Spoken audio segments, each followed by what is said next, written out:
오늘 아침 저와 여러분들이 함께 나눌 말씀은 여호수아 1장입니다. 6절부터 9절까지 말씀을 우리 모두 한 목소리로 읽겠습니다.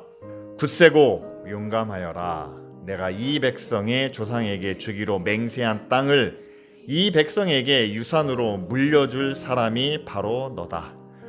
오직 너는 크게 용기를 내어 나의 종 모세가 너에게 지시한 모든 율법을 다 지키고 오른쪽으로나 왼쪽으로 치우치지 않도록 하여라. 그러면 내가 어디를 가든지 성공할 것이다.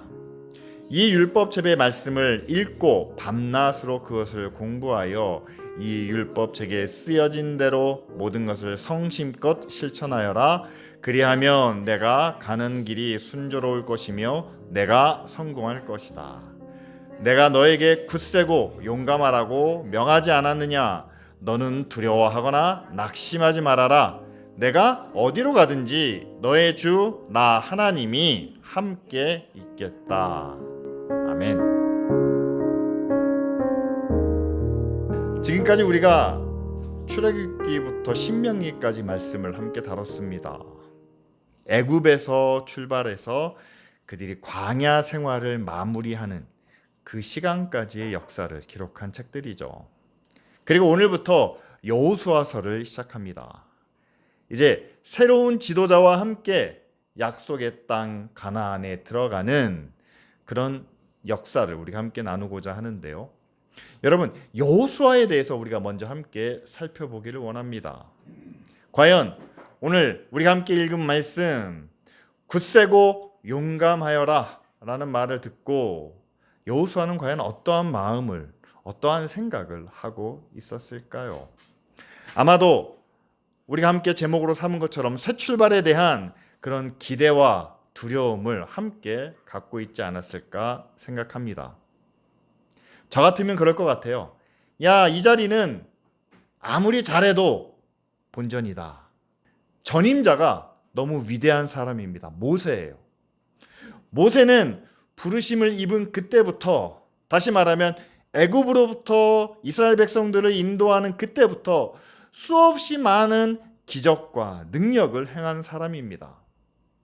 애굽에서 10가지 기적을 행했잖아요. 뿐만 아니라 이스라엘 백성들이 이끌고 나와서 홍해를 건널 때 다들 죽는다라고 말할 때 홍해를 마른 땅과 같이 건너게 한 사람이 모세입니다. 시내산에 이르러서는 이스라엘 백성들은 다 산 안에 머무르게 해놓고 혼자 산 위에 올라가서 하나님과 직접 대면했던 사람이 모세입니다. 그리고 40년 동안 매일 아침 만나를 먹게 하고 구름 기둥과 불 기둥을 통해서 하나님의 인도하심을 경험하게 했던 그때 지도자가 누굽니까? 바로 모세였다라는 사실이죠. 모세를 통해서 그와 같이 많은 능력과 기적을 경험했던 이 백성들을 이제는 여호수아가 인솔해야만 합니다. 그들을 데리고 어디를 가야 돼요? 요단강을 건너서 이제 가나안 땅에 들어가야 됩니다. 요단강을 건너자마자 그들이 보는 것은 뭡니까? 크고 견고한 성읍인 여리고성이에요.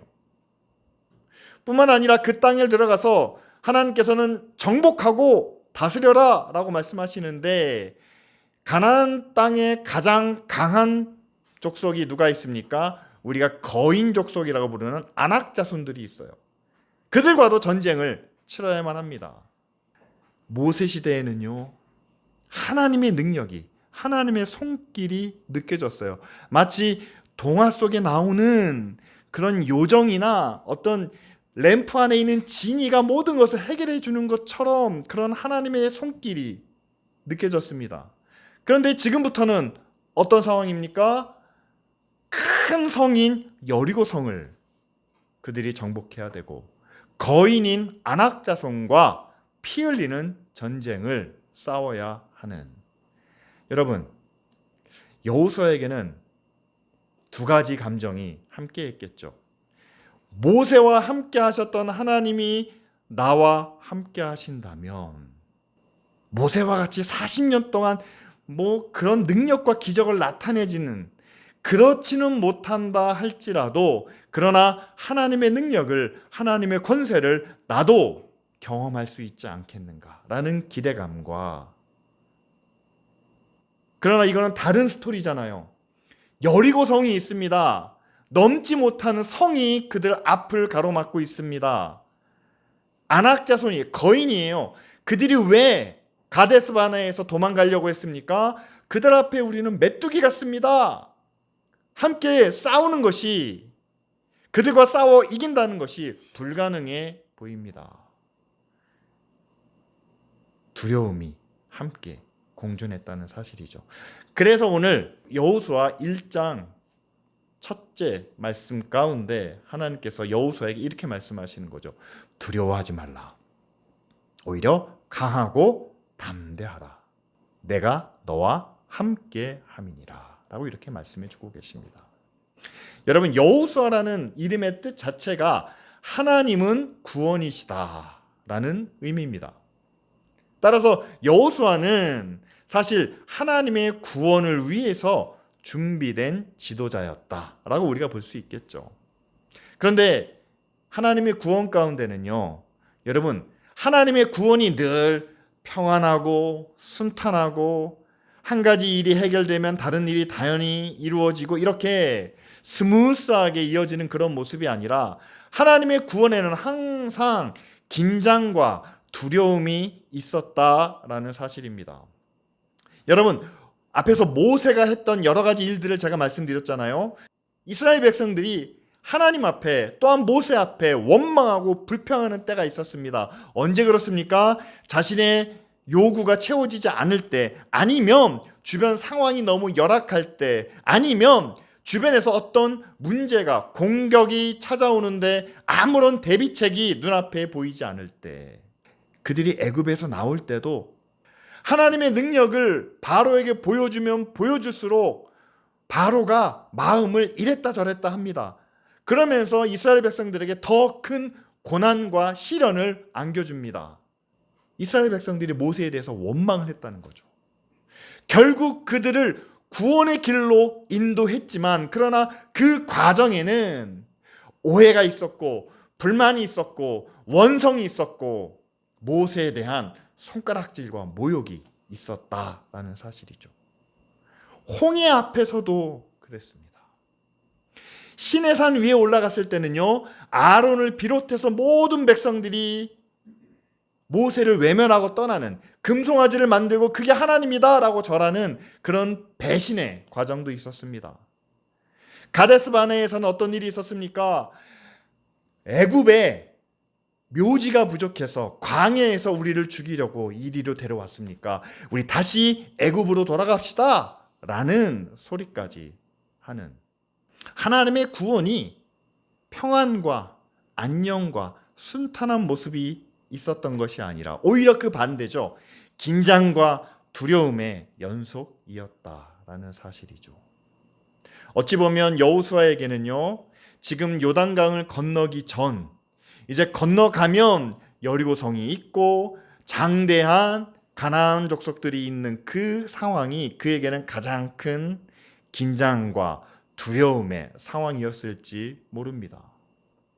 저는 지금 한국 교회가 여호수아와 같은 그런 긴장과 두려움을 가져야 되는 때라고 저는 생각합니다.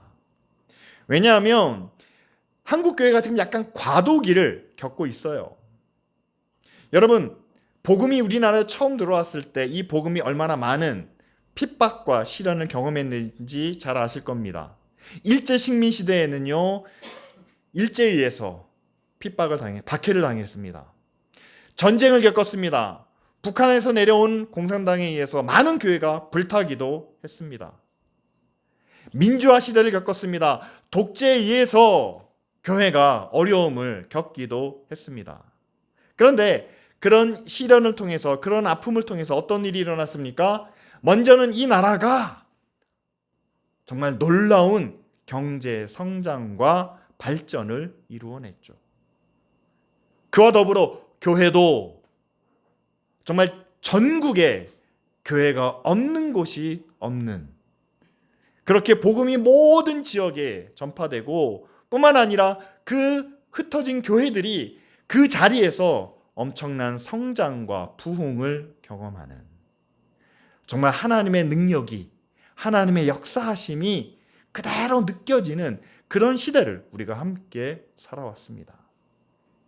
이것을 하나님의 능력이고 하나님의 역사라고 모두가 인정할 수밖에 없는 그런 시대가 전쟁 이후로부터 약 80년대에 이르기까지 근 40년, 50년 동안 그런 역사가 계속 이어져 왔다는 사실이죠. 그렇게 하나님의 능력으로 성장한 나라, 그렇게 하나님의 은혜로 부흥한 교회가 이제 새로운 시대를 맞이하고 있습니다. 어떤 시대입니까? 교회는 성장하고 교회는 부흥하고 또한 우리 사회가 얼마나 발전하고 또한 성장했습니까? 그런데 사람들의 마음이 경제 성장과 또한 교회의 부흥만으로는 만족을 못하는 그런 시대가 되었다라는 사실이죠. 사람들이 교회를 봅니다. 얼마나 교회가 달라졌어요. 초가집 같은 데서 열나무명 모였던 그런 교회가 지금은 수백 명이 모이고 수만 명이 모이는 큰 건물을 소유하고 그 안에서 많은 프로그램들이 운영되는 그런 교회들이 많이 보이고 있습니다. 그렇다면 그렇게 발전하고 성장한 교회를 향해서 이거는 하나님이 하시는 일이다 라고 우리는 주장합니다. 그러나 교회 밖에 있는 사람들이 그것을 하나님이 하신 일이라고 인정해 주지 않습니다. 과거에는 발전과 성장이 하나님의 능력이고 하나님의 은혜라고 여겨지는 시대가 있었습니다. 그런데 지금은 그것만으로는 하나님의 역사, 하나님의 은혜라고 우리가 받아들일 수 없다라는 시대를 살아갑니다. 그러면 사람들이 무엇을 하나님의 능력이고 하나님의 은혜라고 이해할까요? 성경이 말씀하고 있는 부분 가운데 하나님의 능력은 세상에서 이루는 성공과 만족, 그것이 전부가 아니라 그것을 통해서 하늘에 있는 영광을, 하늘에 있는 아버지의 뜻과 그 의를 행하는 것을 하나님의 능력이다, 하나님의 뜻이다 라고 이렇게 가르칩니다. 따라서 이제는 성장하고 발전한 교회가 그것을 바탕으로 해서 이 땅의 것을 구하고 땅의 것으로 만족하는 것이 아니라 이제는 하늘에 있는 하나님의 뜻을, 하나님의 거룩한 의와 사랑을 이 땅에도 이루어가는, 그것이 바로 하나님의 은혜고 하나님의 능력이다 라고 이해하기 시작했다라는 사실이죠. 우리가 이해하는 것과 세상 사람들이 이해하는 것이 일치하지 않습니까?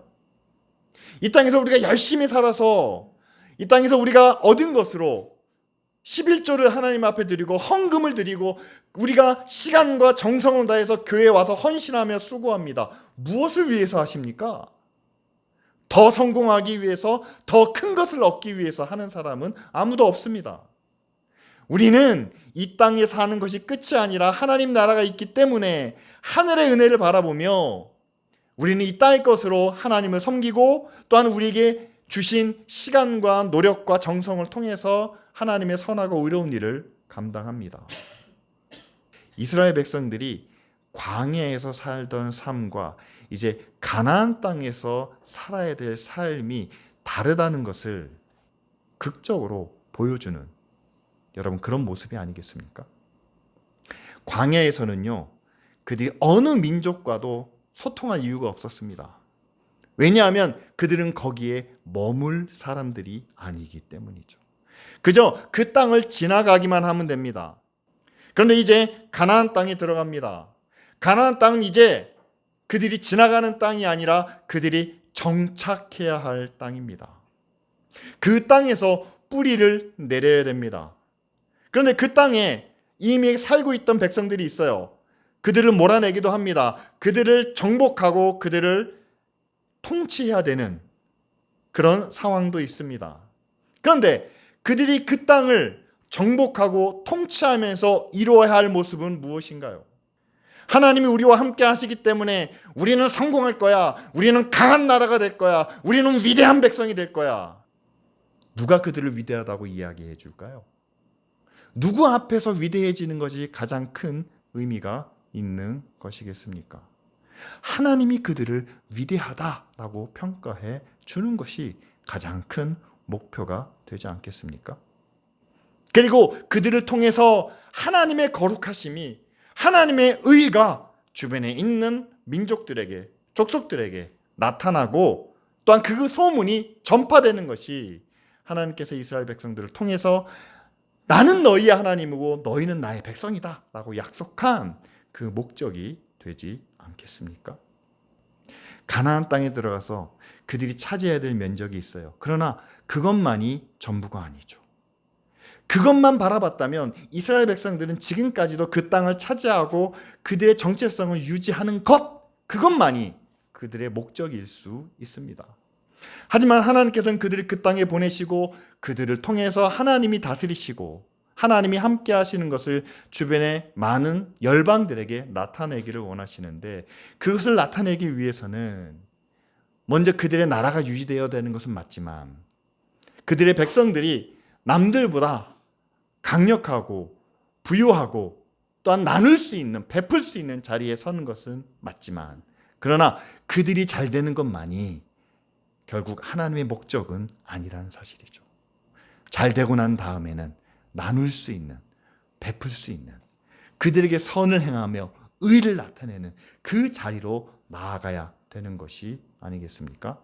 이것이 가나안 땅에 들어가는 이스라엘 백성들에게 주신 새로운 사역, 사명, 새로운 목표라는 것이죠. 그런데 그것을 누가 맡았습니까? 모세에게 주신 것이 아니라 여호수아에게 주셨다라는 사실이죠. 그리고 이 사명을 주시면서 강하고 담대하라, 두려워하지 말아라 라는 그런 격려를 6절과 7절과 9절에 걸쳐서 3번 그렇게 말씀해 주고 계십니다. 3번 격려하시면서 3가지 약속을 또한 함께 주고 계세요. 6절에는 내가 너를 통해서 이 땅을 백성들에게 물려줄 것이다. 그 일을 행할 사람이 여호수아 바로 너다라고 이렇게 말씀하십니다. 그리고 7절에는 그러니까 너는 크게 용기를 내어서 율법을 지키면서 좌로나 우로나 치우치지 말아라. 이거는 하나님의 약속, 언약 안에 거하라 라는 그런 표현입니다.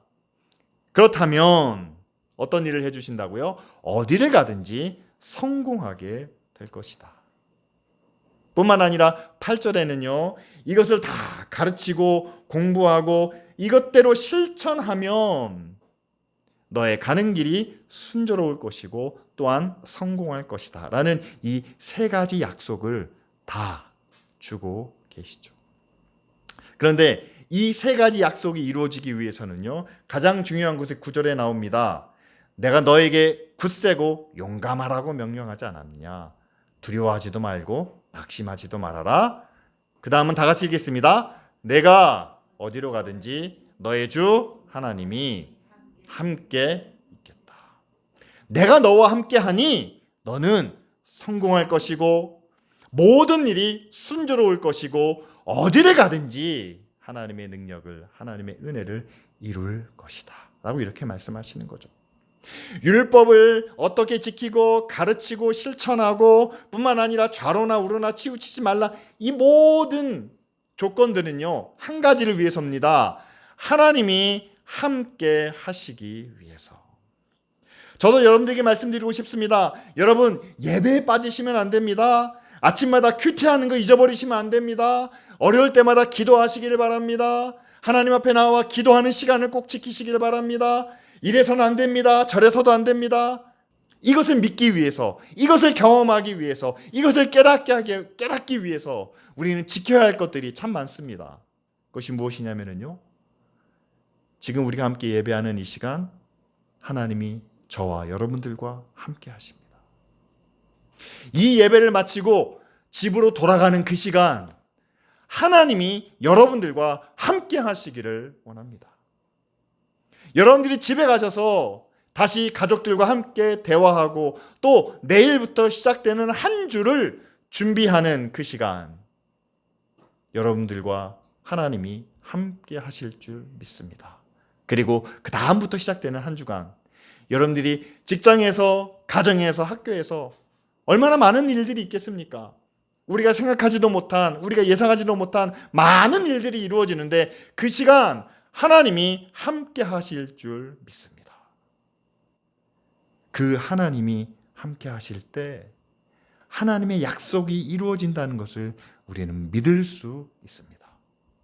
뿐만 아니라 어디를 가든지 하나님이 함께 하시기 때문에 우리는 그 길이 순탄하게 되는 것을 믿고 또한 그것을 이루시는 하나님의 능력으로 하나님이 함께 하시는 하나님의 일을 우리 가운데 분명히 이루어 주실 줄 믿습니다. 저와 여러분들이 강하고 담대할 수 있는 한 가지 이유는 바로 하나님이 지금도 우리와 함께 하시기 때문이죠. 함께 하시는 하나님은 지금도 모세와 함께 일하신 것처럼, 그리고 앞으로 여호수아를 함께 나눌 텐데요, 그 여호수아와 함께 일하셨던 것처럼 지금도 저와 함께 일하시고 뿐만 아니라 여러분들과 함께 일해 주실 것을 믿습니다. 그때는 구약이잖아요. 그때는 과학이 발전하지 않았잖아요. 그때는 가진 것이 아무것도 없었잖아요. 그러니까 하나님께서 그들을 도우시고 그들과 함께 하신 거지. 지금은 아니지 않습니까? 아니요. 오히려 지금 하나님이 우리와 더 함께 해 주셔야지만 우리는 살아갈 수 있습니다. 여러분, 어떻습니까? 정말 하나님이 우리를 도와주셔야지만 이런 기후 위기 가운데서도 우리가 버틸 수 있지 않겠습니까? 뿐만 아니라 하나님이 우리를 도와주셔야지만 사회가 지금 혼란한 가운데 있습니다. 경제적으로 어려운 가운데 있습니다. 교회가 점점 더 힘을 잃어가고 있습니다. 어떻게 해야 우리가 살아갈 수 있습니까? 어떻게 우리 교회가 유지될 수 있습니까? 하나님이 우리와 함께 하시고 또한 하나님이 우리를 위해서 일하실 때 우리가 견딜 수 있지 않겠습니까?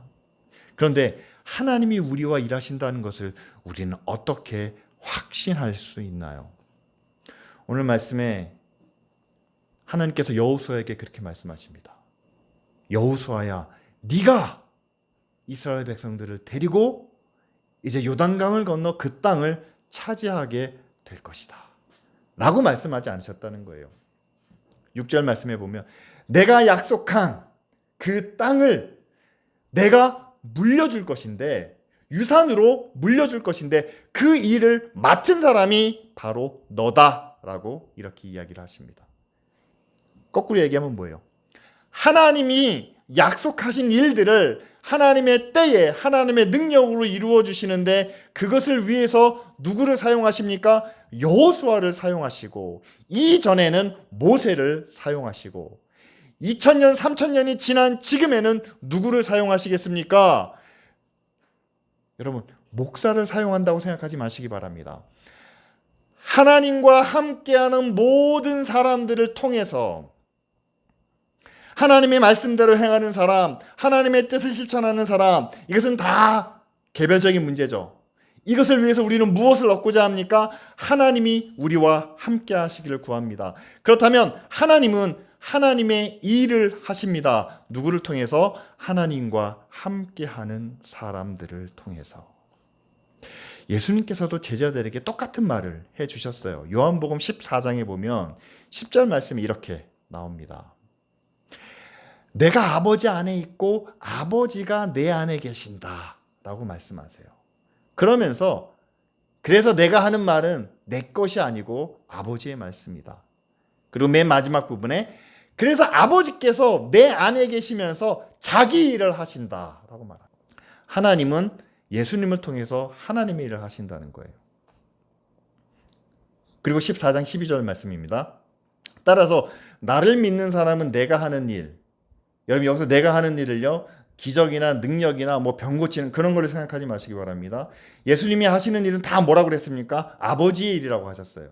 따라서 나를 믿는 사람은 내가 하는 하나님의 일을 그도 할 것이요, 그보다 더 큰 일, 더 큰 하나님의 일도 할 것이다. 내가 아버지께로 가기 때문이다. 하나님께서 여호수아를 통해서 일하셨습니다. 하나님께서 모세를 통해서도 일하셨습니다.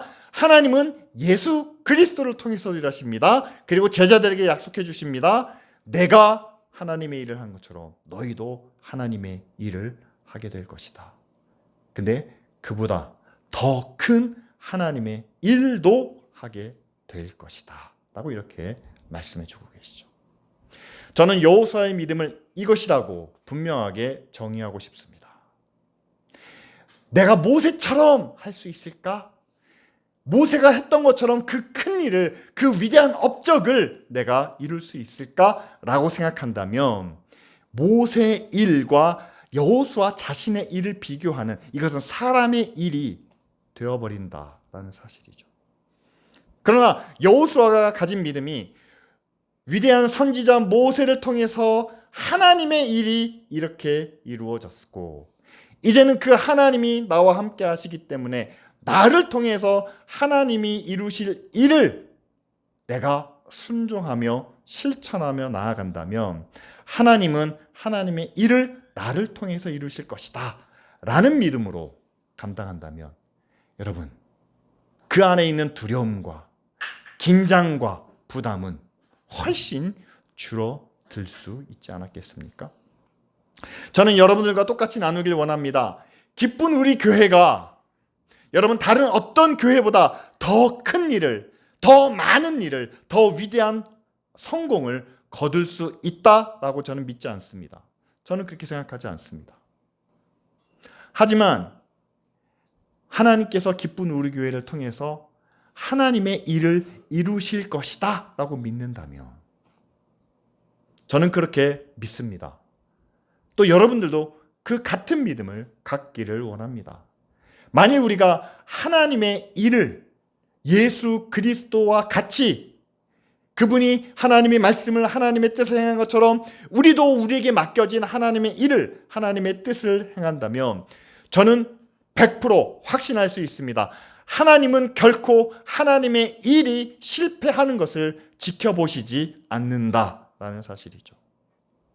우리가 우리 스스로를, 우리 자신을 하나님께서 사용하실 수 있도록 맡긴다면, 의지한다면 하나님은 반드시 하나님의 일을, 하나님의 뜻을 우리를 통해서 이루시고 또한 교회를 통해서 행하시고 그것을 통해서 하나님의 영광과 하나님의 공의를 이 땅 가운데 나타내실 줄 믿습니다. 이것이 여호수아가 새로운 출발을 하게 되면서 가진 기대와 과연 우리가 그것을 할 수 있을까라는 그런 두려움이겠죠. 저는 우리가 코로나를 경험하면서 지금까지 교회의 모습이 많이 달라졌다라는 것을 보게 됩니다. 예전에는 함께 모이는 이런 예배가 하나님 앞에 드리는 예배라고 우리는 여겨왔습니다. 또한 함께 모이기 위한 공간이 필요했고요. 그 공간을 우리가 충분히 갖추기 위해서 또한 그 공간 안에서 우리가 여러 가지 사역과 프로그램을 운영하기 위해서 많은 것들을 우리가 소유하면서 그것을 점점 더 발전시키는 데 우리는 많은 노력과 에너지를 쏟았습니다. 하지만 코로나를 통해서 함께 모일 수도 없고 교회가 함께 운영하는 프로그램과 사역이 모두가 다 멈추었을 때 그때 우리는 새로운 교회에 대한 그리고 우리의 사역에 대한 새로운 생각을 하게 되었습니다. 예배는 무엇일까요?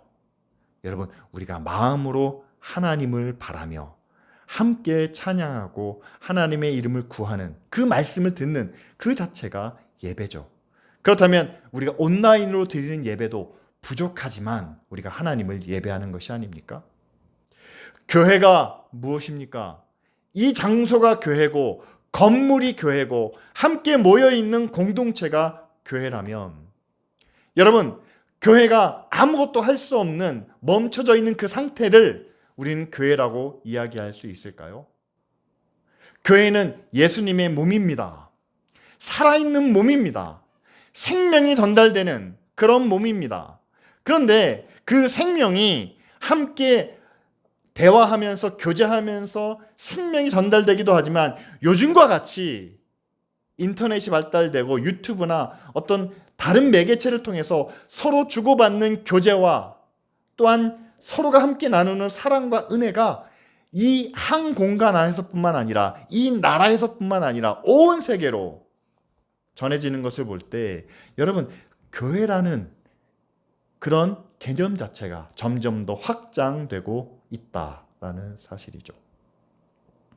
그렇다면 이런 상황 속에서 여러분, 우리가 하나님의 나라를, 우리가 하나님의 뜻을 어떻게 이루고 또한 어떻게 실천해 나아가야 될까요? 이스라엘 백성들이 광야에서 지냈던 그 삶의 모습으로 가나안 땅에서는 살아갈 수 없습니다. 광야에서 지냈던 그 생활 습관 그대로 가나안 땅에서 자기들만 먹고 살고 자기들이 하나 되는 것만으로는 그 주변에 하나님의 나라를, 하나님의 의와 사랑을 나타낼 수 없는 것처럼 지금의 교회도 마찬가지죠. 특별히 한국 교회가 그렇습니다. 성장하고 발전하고 잘 되는 것이 하나님의 영광이라고 여겨왔는데, 그러나 지금 세상 사람들은 잘된 교회를 보고 하나님이 함께 하시는 교회라고 말하지 않습니다. 성공한 목회자를 보고 하나님이 사용하시는 하나님의 종이라고 존경하고 인정해 주지도 않습니다. 왜냐하면 하나님의 의와 거룩함이 그 모습 가운데는 보여지지 않기 때문이죠. 정말 이 땅에 하나님의 나라를 세우기 위해서는 지금의 교회가 발전하고 성공했습니다. 근데 그건 이미 과거의 일이에요. 이제는 우리가 나타내야 될 것은 그 위에 하나님의 거룩하심이, 하나님의 의가, 그리고 자기의 모든 것을 다 버리면서까지 십자가에서 보여주신 그 사랑과 용서와 섬김을 교회가 나타낼 때, 그때서야 그 교회가 하나님의 교회고 예수 그리스도의 은혜가 나타나는 교회라고 세상 사람들이 인정하는 것을 우리는 볼 수 있습니다. 그렇다면 여러분, 우리도 이제 새로운 출발을 할 때가 되었다라고 저는 믿습니다. 그리고 그런 새로운 교회의 모습을 향하여 우리가 함께 기대하기를 원합니다. 우리의 모습을 보고 사람들이 얼마나 놀랄까. 그들을 섬기고 그들을 위해서 기도하고 또한 그들을 위해서 우리 자신을 아낌없이 내려놓을 수 있는 그런 그리스도인의 모습을 보고, 교회의 모습을 보고 세상이 얼마나 놀라고 하나님을 바라보게 될까라는 기대와 함께 그 일을 실천하기 위해서 우리가 거쳐야만 하는 여러 가지 어려움과 또한 힘든 상황과 때로는 고난과 아픔까지도, 그것을 두려움 가운데 바라보지만 그러나 그것을 외면하지 않고 그것을 함께 짊어지고 나아가는 그런 교회가 되기를 바랍니다. 여호수아가 직면했던 그 모습이 지금 이 시대에도 똑같이 이루어지고 있다라는 사실이죠. 그런 우리를 향해 하나님은 똑같이 말씀해 주실 줄 믿습니다. 두려워하지 말고 강하고 담대하라. 내가 너희와 함께 함이니라. 이 말씀을 붙잡고 이제는 교회가 새롭게 되는, 새로운 도전을 맞이하는 그런 기쁜 우리 교회가 될 수 있도록, 또한 이 교회와 함께하는 모든 성도들의 가정이 될 수 있도록 우리 시간 다 같이 함께 통성으로 기도드리겠습니다.